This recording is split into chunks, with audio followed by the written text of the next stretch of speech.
everyone, Jenna and Michael here from Usually Sausage. I just wanted to show you a quick, simple, and delicious fall meal idea. So today we're making sausage corn chowder, and what I love about this is you can use any sausage that you have from us that's in your freezer. You can use mild Italian or spicy Italian like we did. We popped them out of the casings and fried them up here, and then you could use cheddar chive, you could use Greek feta, you could use Cumberland, any of those that you have from us, and just give them a quick little fry there. And what I did is I bought some corn on the cobs and some onions and potatoes at the farmers markets, and so I sliced off the corn from the cob and I fried it up a little bit here, and I put in some of our amazing turkey bone broth.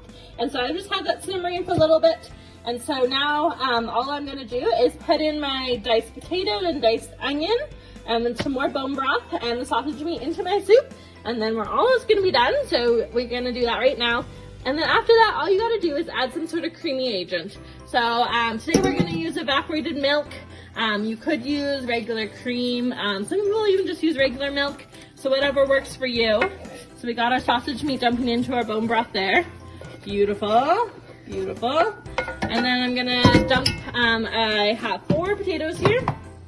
Put our potatoes in. Beautiful. And then we just did 1 diced onion. You could do 1 or 2. Whatever works for you. And then we're gonna add some more bone broth and some evaporated milk, and we're gonna let that all cook up, and then we'll have our delicious corn chowder. So this will melt here, and we'll send you guys a picture in the comments below, so you can try our delicious sausage corn chowder. Let us know what you think.